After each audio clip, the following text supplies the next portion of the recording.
아멘. 하나님의 말씀을 받는 것 또는 하나님의 음성을 듣는 것은 성도들뿐만 아니라 선지자들에게도 대단히 큰 특권이고 대단히 큰 은혜 중에 은혜입니다.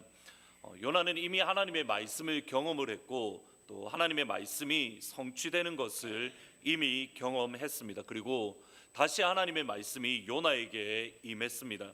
여호와의 말씀이 아미떼의 아들 요나에게 임하니라. 이르시되 너는 일어나 저 큰 성읍 니느웨로 가서 그것을 향하여 외치라. 그 악독이 내 앞에 상달되었음이니라.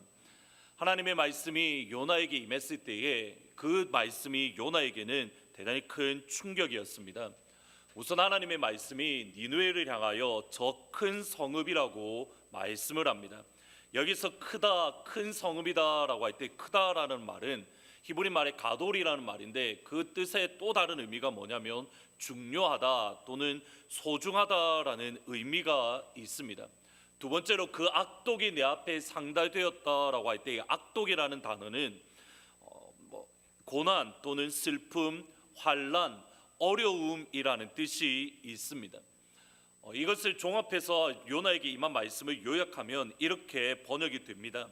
나에게 소중한 그리고 나에게 귀중한 니느웨 도시로 가서 이스라엘의 하나님이 니느웨 백성들의 아픔, 니느웨 백성들의 눈물을 보았고 니느웨 백성들을 회복시켜 줄 것이다. 이스라엘의 적인 니느웨를 이스라엘의 하나님께서 사랑하신다라는 말씀, 이스라엘을 이제 곧 멸망시킬 니느웨를 이스라엘의 하나님께서 그들 가운데 있는 아픔들, 그들 가운데 있는 눈물들, 그들 가운데 있는 환난을 긍휼히 여기신다고 다름 아닌 이스라엘의 선지자 요나에게 하나님께서 말씀하십니다. 하나님의 말씀에 충격을 받은 요나는 다시스로 도망하기로 결심을 했습니다. 같이 한번 읽어보시겠습니다. 그러나 요나가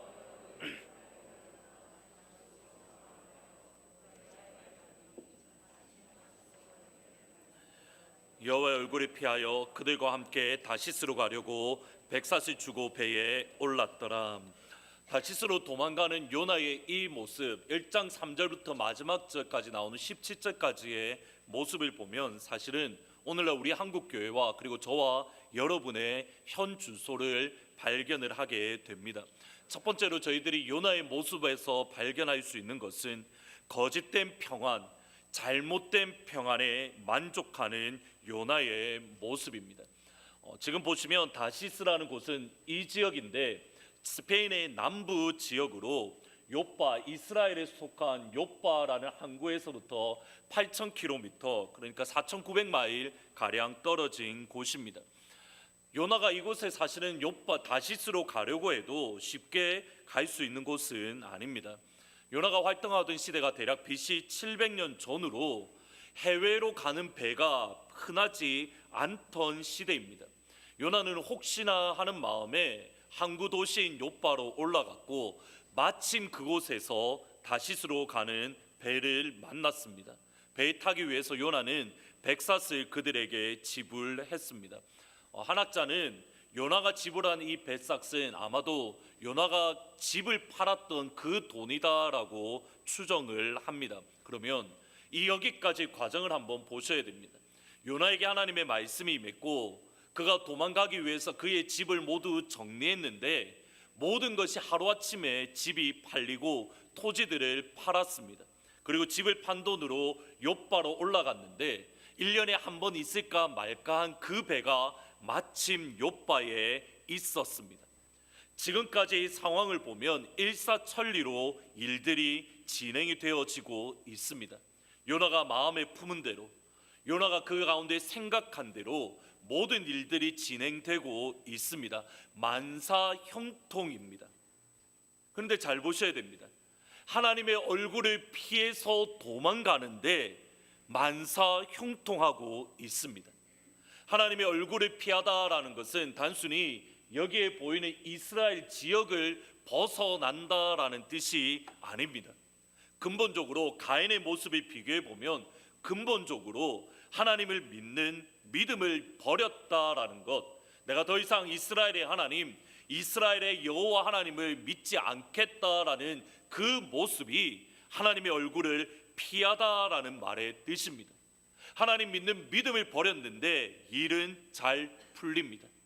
하나님의 말씀에 정면으로 불순종하고 있습니다. 그런데 요나가 생각한 대로, 요나가 그 마음에 품은 대로 길들이 열려지고 있습니다. 자연스럽게 요나의 마음이 평안해졌습니다.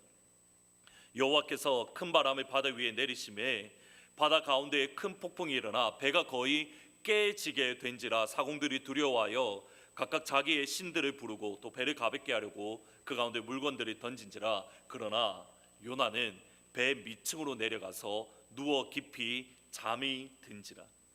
지금 이 상황을 그림을 한번 그려보시면 좋겠습니다. 지금 큰 폭풍이 일어나서 배가 거의 깨어질 정도입니다. 배가 깨어지는 것을 막기 위해서 배에 실었던 이스라엘에 가지고 있는 귀중품들, 특산물들을 스페인에 팔려고 실었던 귀중품들을 바다에 버리고 있습니다. 평생 지중해에서 살았던 사람들, 바다라고 하면 이골이 났던 뱃사람들이 패닉에 빠질 정도로 큰 폭풍, 큰 바람을 만났습니다. 배에 있던 모든 사람들이 이제 우리가 죽게 되었노라고, 이제 우리에게 소망이 없노라고 하며 두려워 떨고 있습니다. 반면에 요나는 너무 평안합니다. 배가 이리저리 흔들립니다. 사람들이 뛰어다니며 살려달라고 소리 지릅니다. 물건들을 버리면서 모두 자기 신들의 이름을 부르며 신들에게 고함을 치고 있습니다. 요나는 아무런 일도 없다는 듯이 이러한 주위 상황에 전혀 방해를 받지 않은 채 깊은 잠이 들어 있습니다. 요나의 이 모습을 가만히 생각을 하다가 문득 예수님이 떠올랐습니다. 예수께서는 고물에서 베개를 베고 주무시더니 제자가들이 깨우며 이르되 선생님이여 우리가 죽게 된 것을 돌보지 아니하시나이까. 일평생을 갈릴리 호수에 살았던 제자들조차 선생님 우리가 죽게 된 것을 돌보지 아니하십니까? 평생을 갈릴리에서 살았던 제자들도 이제 죽게 되었다라고 생각할 정도로 두려움에 떨 정도의 큰 폭풍이 일었습니다. 바로 37절 앞절에 보면 큰 폭풍으로 인해서 배 안에 물이 가득 찼습니다. 그런데 예수님은 배 뒤편에 배 뒤편에서 베개를 베고 주무시고 계십니다.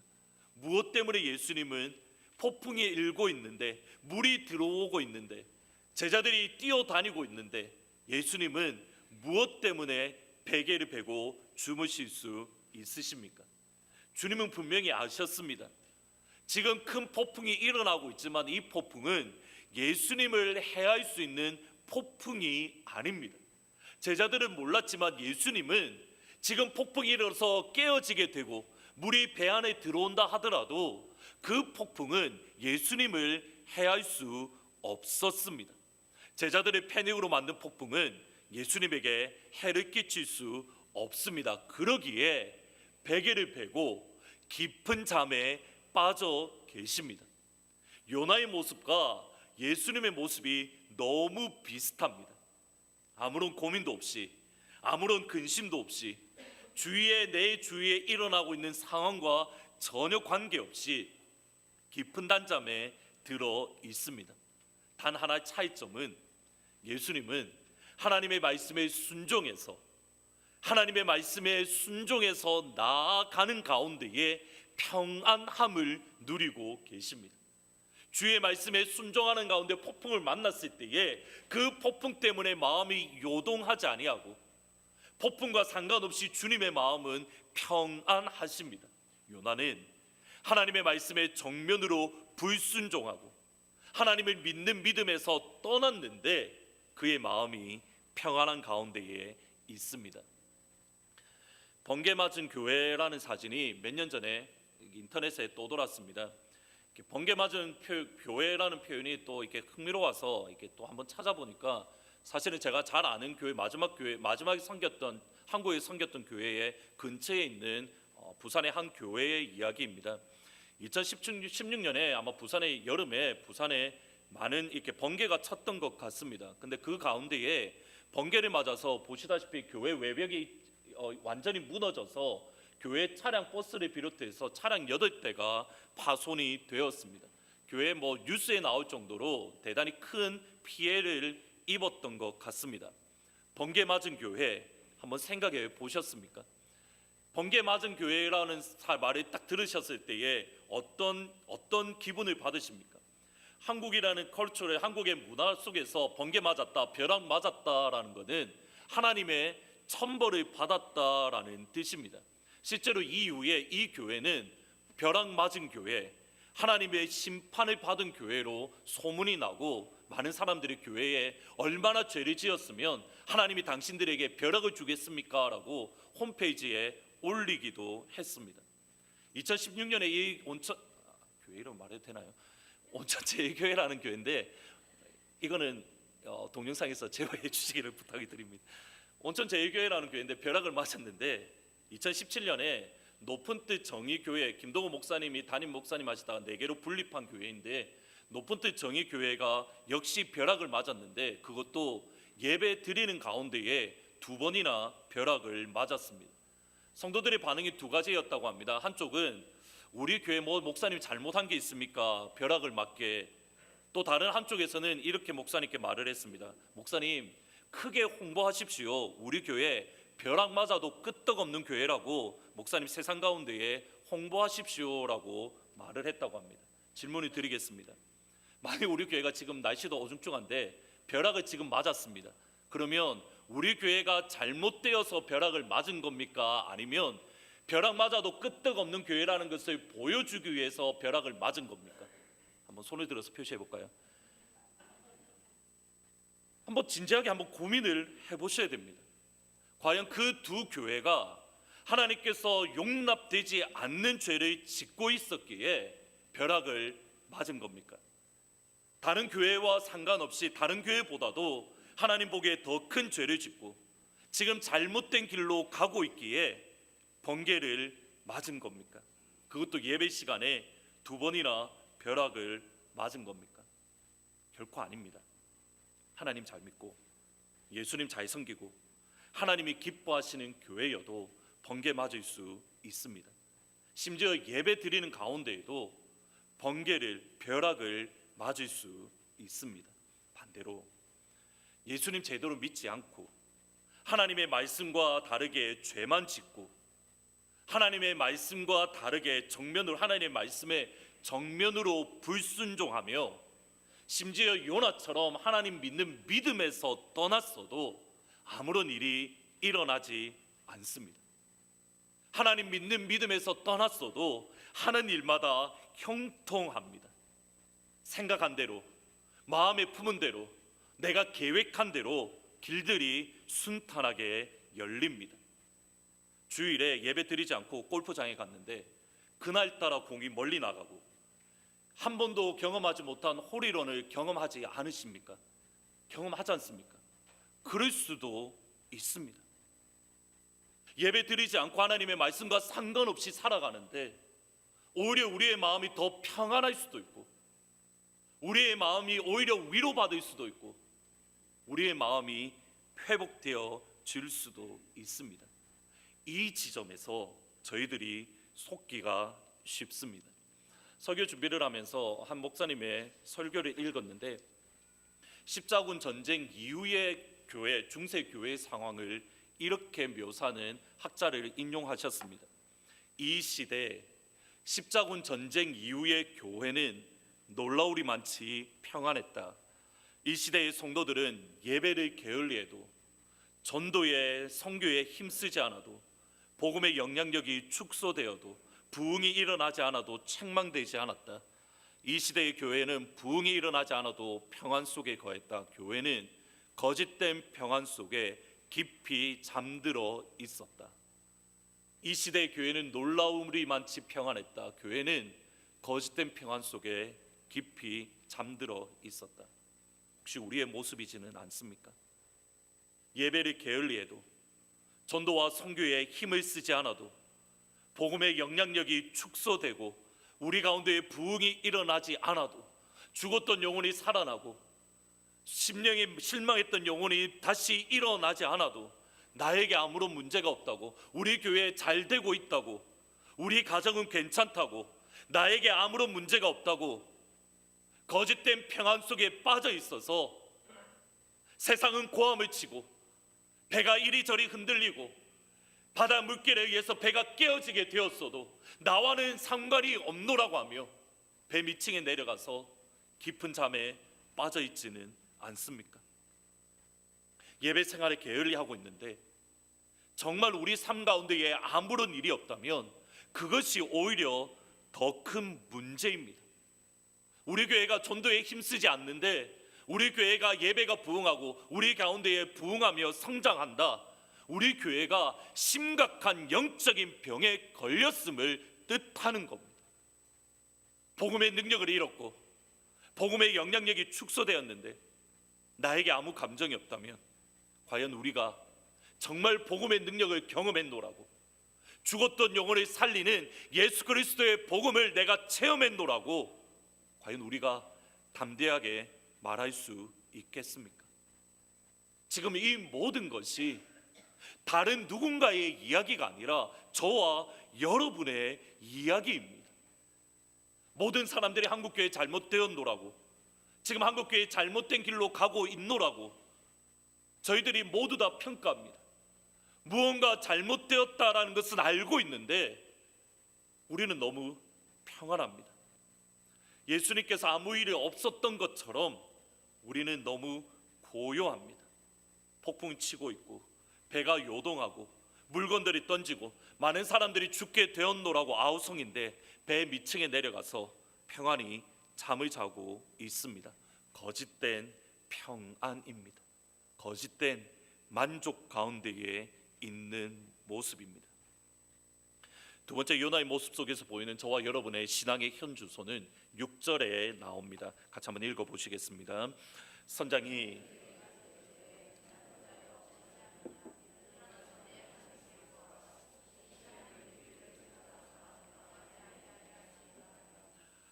지금 선장이, 위기 가운데 있는 선장이 잠을 자고 있는 요나를 깨우고 있습니다. 선장이 기도하지 않는 요나에게 기도하라고 책망을 합니다. 정상적인 상황이라면 요나가 잠자고 있는 선장을 깨워야 됩니다. 정상적인 상황이라고 한다면 내가 믿고 섬기는 하나님께 우리 같이 기도하자고, 바다를 지으시고 육지를 창조하신 하나님께, 내가 믿고 섬기는 여호와 하나님께 기도하면 그 하나님께서 우리를 생각하사 우리를 망하지 않게 하실 거라고 선지자 요나가 선장을 격려해야 됩니다. 지금 상황은 정반대입니다. 선장이 요나를 깨웁니다. 선장이 요나에게 기도하자고 격려하고 있습니다. 심지어 이방인들이 선지자 요나를 불순종을 책망합니다. 자기가 여호와의 얼굴이 피함인 줄을 그들에게 말하였으므로 무리가 알고 두려워하여 이르되 내가 어찌하여 그렇게 행하였느냐, 내가 어찌하여 그렇게 행하였느냐, 내가 어찌하여 여호와의 얼굴을 피하였느냐, 내가 어찌하여 여호와의 말씀에 불순종하였느냐. 불순종한 선지자 요나를 세상 사람들이, 이방인이 책망하고 있습니다. 어찌하여 당신이 하나님의 말씀을 지키지 않습니까? 어찌하여 당신이 성도로 살지 않습니까? 하나님의 말씀은 그것이 아닙니다. 세상이 교회를 정죄하고 세상이 교회에게 가르침을 주고 있습니다.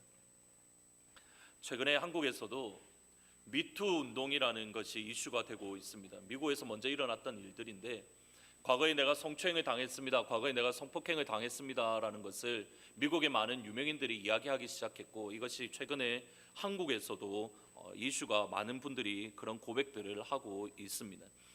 이와 관련해서 지난 1월 29일 날 교회가 또다시 세상의 조롱거리가 되었습니다.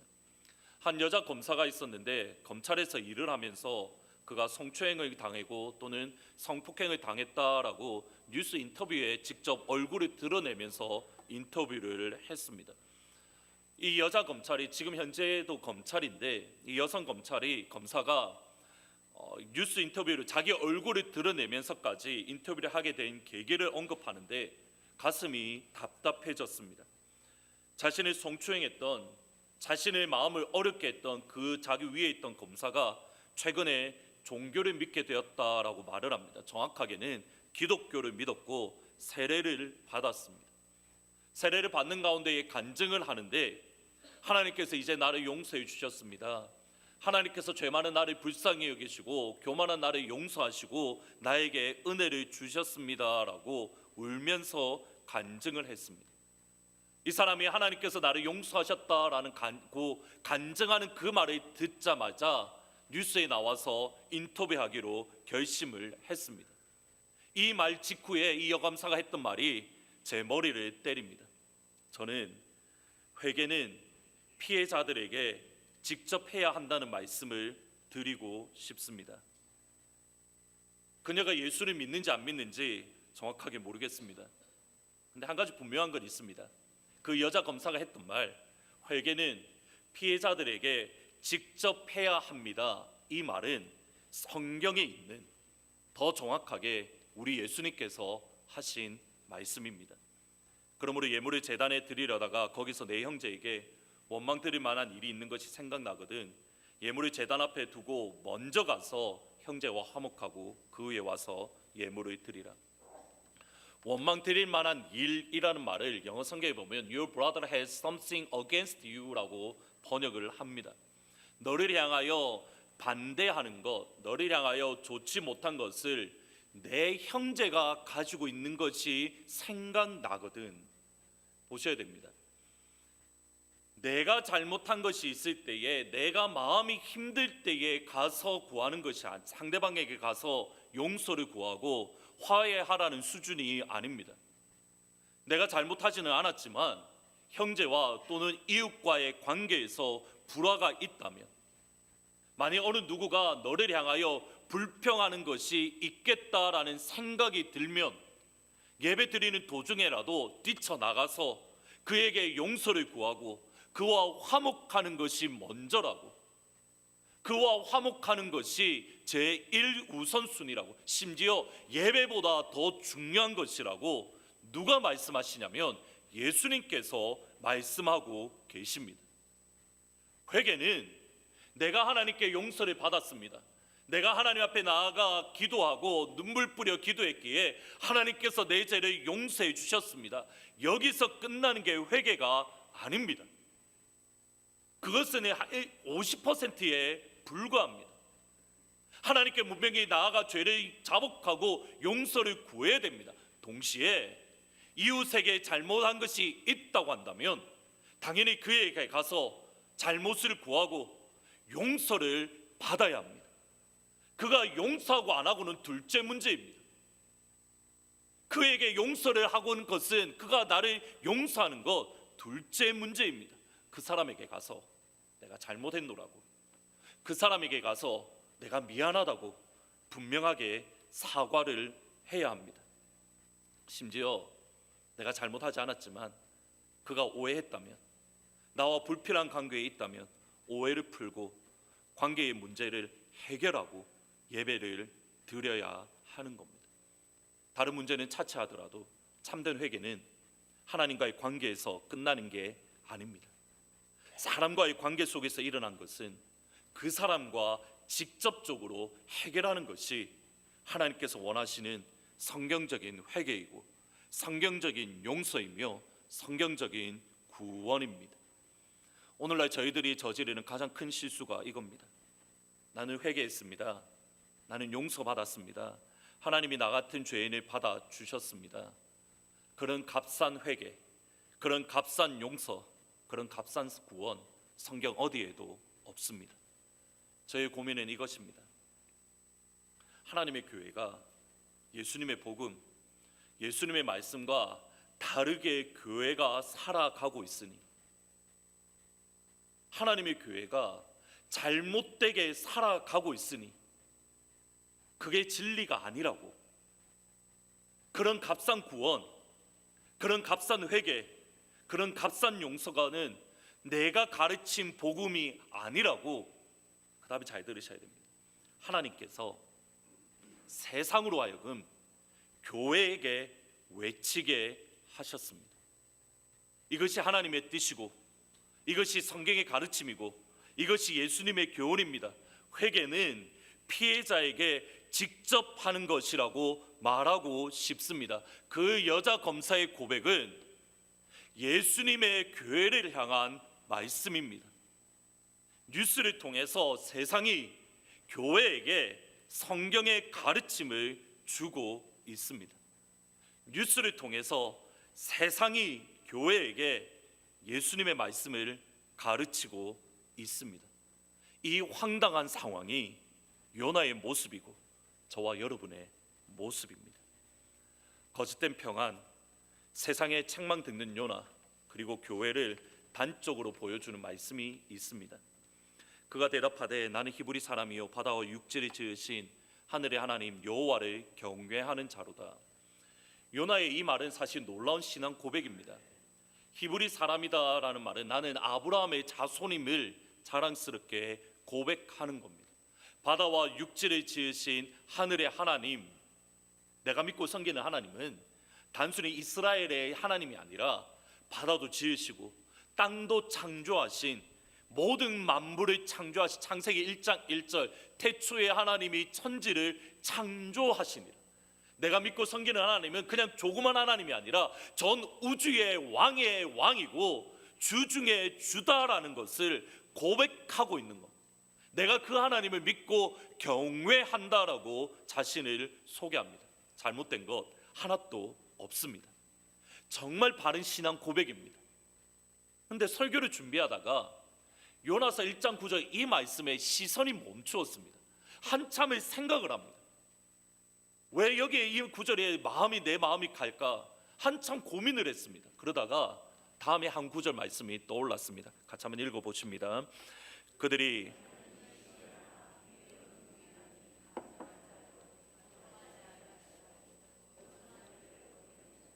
바른 신앙 고백하는 것, 바른 교리를 알고 있는 것 정말 중요합니다. 아무리 빨리 달린다 하더라도 방향이 잘못되면 위험합니다.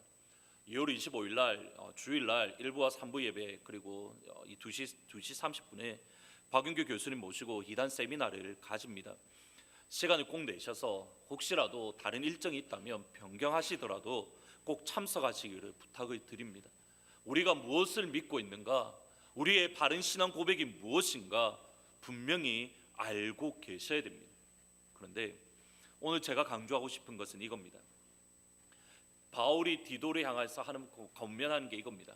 그들이, 그레데 사람들이 하나님을 시인하나 행위로는 부인하는 자니, 우리가 하나님을 입으로 시인을 하면 우리의 행위로도 하나님을 시인해야 됩니다. 영어 보십시오. They profess to know God, but they deny Him by their works. 하나님의 입으로 하나님을 안다라고 고백을 하는데 그들의 행동은 하나님을 부인하는 자라. 아브라함의 자손임을 자랑스럽게 고백하면 아브라함의 자손답게 살아가야 합니다. 그것이 믿음의 삶입니다. 보이지 않지만 가라는 하나님의 명령에 말씀을 붙들고 친척 아비 고향 집을 떠나서 주님께서 가라는 곳에 가는 것이 아브라함의 자손이라고 고백하는 사람의 모습입니다. 자녀를 주시겠다라는 하나님의 약속을 붙드는 삶. 내가 이미 죽어서 자녀를 가질 수 없지만 하나님께서 주시겠다는 약속이 있었기에 그 약속을 붙드는 삶. 이것이 아브라함의 자손임을 고백하는 성도의 모습입니다. 창조주 하나님을 고백한다면 창조주 하나님을 믿는 삶, 바다를 지으시고 육지를 지으신 하나님을 경외하는 삶을 살아야 됩니다. 이것이 요나의 문제입니다. 바른 신앙 고백 가지고 있습니다. 하나님 제대로 알고 있습니다.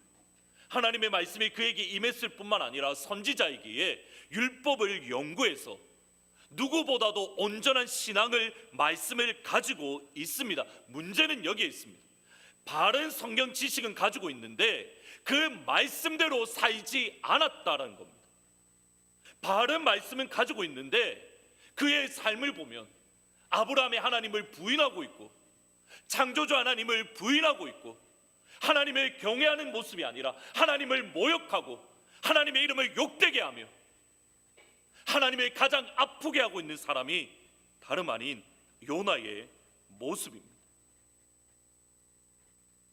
믿음은 내가 입으로 고백하고 고백한 대로 살아가는 겁니다. 신앙의 고백은 우리의 삶과 분리될 수 없습니다. 가정에서의 삶이, 직장에서의 삶이, 학교에서의 삶이 여러분의 믿음 고백입니다. 여러분의 입술이 아닌 여러분의 삶으로 드리는 신앙 고백은 과연 무엇입니까? 세상을 향하여 삶으로 외치고 있는 여러분의 믿음의 고백은 과연 무엇입니까? 제가 가장 두려운 것은 이것입니다. 우리의 입술의 고백과 우리의 삶의 고백이 다를 때에 그리스도인인 저와 여러분은, 세상 사람들이 아니라 그리스도인인 저와 여러분은 세상의 천덕꾸러기, 짐덩어리, 더 분명하게 말을 하면 저주의 전달자가 되어집니다. 우리가 여호와께 부르짖어 이르되 여호와여 구하고 구하오니 이 사람의 요나의 생명 때문에 우리를 멸망시키지 마옵소서, 무죄한 피를 우리에게 돌리지 마옵소서. 누가 하는 말입니까? 세상 사람들이 요나에게 하는 말이 이겁니다. 하나님을 믿는다고 말하는 이 요나, 아브라함의 하나님, 바다와 육지를 지으신 하나님을 믿는다고 고백하는 이 요나, 그 하나님께 불순종하는 이 요나 때문에 우리를 멸망시키지 마옵소서. 요나의 존재는 위험한 존재입니다. 요나 혼자 심판받는 게 아니라 요나와 함께 있는 모든 사람들이 멸망당할 위기에 있습니다. 반대로 고백대로 살아가는 사람, 믿음대로 하나님을 섬기는 사람, 하나님의 말씀에 순종해서 끝까지 나아가는 사람에게는 이러한 역사가 있습니다. 같이 한번 읽어보십니다. 내가 속한 바 곧 내가 섬기는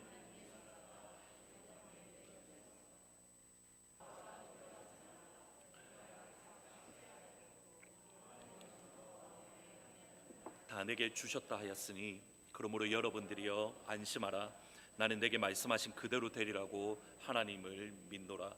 276명이 믿은 대로 살아가는, 가라앉은 하나님의 말씀에 순종한 바울 한 사람 때문에 요나의 배도 멸망당할 위기였고 바울의 비도 멸망당할 위기였는데 바울과 함께 있었던 그 사람들은 바울 한 사람 때문에 위기 가운데에 건짐을 받았습니다. 하나님께서 너와 함께 항해하는 자를 다 내게 주셨느니라.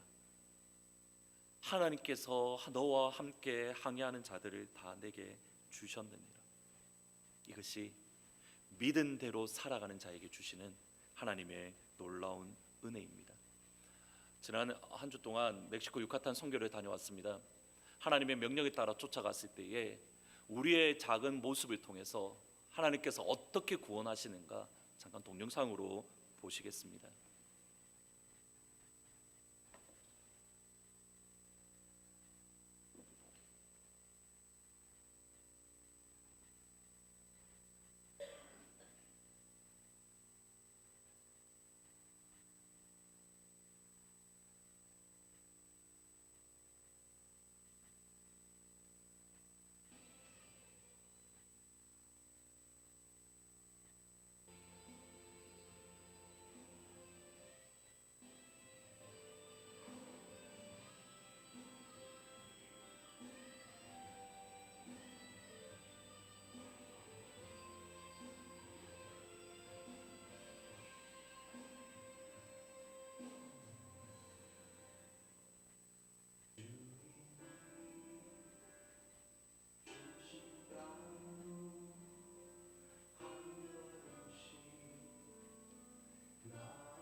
안녕하세요. 저는 이번에 단기 선교를 다녀온 남경아라고 합니다. 사실 이 동영상을 보니까요, 저희들은 거기 가서 사역을 하느라고 너무 바빠서 다른 팀원들이 어떻게 했는지 잘 몰랐는데 이 동영상을 보니까 그 팀원들이 어떻게 사역하셨는지 좀 더 볼 수 있었네요. 어, 저희들은 신동아 장로님하고 또 이경화 전도사님 그리고 팀원 8명과 함께 10명이 단기 선교를 다녀왔습니다. 이번 사역에서는 예전과 같은 안경 사역하고 그리고 미용 사역은 지난번과 같았고요. 이번에 추가된 사역은 사진 촬영하고 내일 그리고 전도사님이 인도해 주신 어린이 사역들이었습니다. 저희들은 보신 바와 같이 세 곳의 교회를 방문하였습니다. 첫째 날과 둘째 날은 프레그레소 아네스트 목사님이 사역하시는 곳이었고, 셋째 날과 넷째 날은 까깔첸의 오말 목사님이 사역하시는 곳, 그리고 마지막 다섯째 날에는 우기의 시티홀에서 사역을 하였습니다. 각 사역지에서 첫날은 저희들이 준비해간 자신이 맡은 사역을 감당하였고요. 둘째 날 오전에도 같은 사역이었고 오후에는 바자를 하였습니다. 그리고 각 교회에서 모금되어진 바자의 금액 전액은 교회마다 저희들이 헌금으로 드렸습니다. 약 5,500페소 정도였습니다. 그리고 마지막 날은 유카탄 유적지를 관람하게 되었고 또 특별히 멕시코 한인 문화원을 방문하였습니다. 멕시코 한인 문화원에 들렸을 때는 나이 드신 분이 멕시코의 이민 역사에 대해서 설명해 주셨는데 그 가정 중에서 특별히 독립 자금을 그곳에서 고생한 자금을 독립 자금으로 보냈다는 사실은 정말 우리 민족의 슬픈 이민 역사를 다시 한번 느끼면서 마음이 숙연해지기도 하였습니다. 그리고 주일 예배는 우기에서 예배를 드렸습니다. 이곳에서 우리엘 목사님과 까리나 사모님이 예배를 인도하셨고 또 이경화 전도사님께서 말씀을 전해주셔서 아마 저희 팀원들과 함께 50분 정도가 예배를 드린 것 같습니다. 특별히 저희 이 사역에서 기억되는 것은 첫 번째 교회의 둘째 날 바자에서 그동안 여호와 증인을 다녔다가 여호와 증인이 너무 이상한 것 같아서 교회를 멀리하게 됐다는 가정을 만나게 되었습니다. 김효숙 집사님께서 잘 말씀해서 목사님과 연결되었고 주일날 교회로 다시 또 교회 다니겠다는 그런 항언을 받았고요. 또 안경 사역팀에서는 할아버지 할머니들이 안경을 돋보기를 새로 받으시니까 잘 보이잖아요. 기뻐하는 모습에 많이 감동되었다 하셨고 또 사진 사역팀에서는 새로 하는 사역이어서 사실 좀 준비도 많이 하시고 또 좀 하셨을 텐데 아이들과 현지인들이 너무 좋아하셔서 정말 기뻤다고 하세요. 그리고 그 아이들은 나중에 이경혜 권사님이나 이주옥 권사님을 붙들고 같이 사진도 찍자고 이렇게 다가올 만큼 친근감을 느꼈습니다. 그리고 이번에 특별히 저는 이경화 전도사님에 대해서 새로운 모습을 발견했는데요. 우리가 보시기에 굉장히 얌전하시잖아요. 교회에서도. 그런데 그곳에 가서 아이들하고 할 때는 어떻게 그렇게 큰 목소리가 나오시는지 정말 우렁차게 아이들은 너무 잘 리더를 하시는 거예요. 그래서 저희들이 사역하면서 아이들이 왔다 갔다 하더라도 전도사님 너무 케어를 잘 하시니까 전혀 불편함도 없이 정말 즐거웠고 행복한 모습이었습니다. 이렇게 5일간의 사역을 마쳤는데요. 6일째는 저희들이 이제 유카탄 중심지를 관람을 했는데 솔직한 마음은 그랬습니다. 김금호 선교사님께서는 멀리 왔으니까 한번 이제 투어도 시켜주고 싶었겠지만 솔직한 마음은 그냥 하루 사역지에서 선교센터에서 쉬었으면 좋겠다는 마음이 더 들었어요. 그만큼 일정이 제가 여기 있을 때 느끼지 못하게 아침부터 저녁까지 정말 타이트하게 움직이는 일정이었습니다. 그래서 이렇게 7박 8일 동안 여러 성도님의 기도 덕분에 저희들이 무사히 잘 마치고 정말 따뜻했던 멕시코에서 이 추운 곳으로 다시 돌아왔습니다. 지금 그거는 이제 저희들의 일정을 말씀드린 거고요. 지금부터는 제가 경험한 선교의 이야기를 여러분들과 함께 나누어 보고 싶습니다. 선교라는 말을 들으시면 어떤 느낌이 드세요? 좀 부담스러운 느낌 드시지 않으세요? 사실 저는 선교라는 말을 들었을 때 제에게서는 많이 부담되는 단어입니다. 왜냐하면 선교하면 왠지 모르게 이렇게 대단한 일을 해야 될 것 같고 막 고통이 따르고 막 힘겨운 일이 따르고 그 후에 정말 뭔가 굉장한 면류관을 받을 수 있는 누군가 선택된 사람만 할 수 있는 그런 것이 아닐까라는 부담감이 많았습니다. 그래서 이번 단기 선교에서 저는 내일 사역을 하였는데요. 떠나면서 사실 뭐 내일을 해서 제가 무슨 선교를 하겠습니까? 이런 마음이 없지 않아 있었습니다. 그리고 보시는 바와 같이 저는 이렇게 막 꾸미거나 치장하는 일에 별 관심이 없는 사람입니다. 근데 제가 그 사역팀 중에서 적당하게 할 수 있는 게 없더라고요. 그래서 많은 사람들이 권유로 그냥 알겠습니다 하고 내일을 시작했습니다. 그리고 도착해서 이제 첫날 도착해서 다음날 사역에 갈 짐을 풀고 준비를 하잖아요. 그래서 저도 이제 매니큐어를 정리하고 아세톤을 정리하고 막 이러고 있는데 제가 이제 팀원들한테 손 좀 주세요. 제가 좀 발라드릴게 하고 얘기를 했어요. 그래서 이렇게 바르는데 제가 정말 실력이 형편이 없습니다.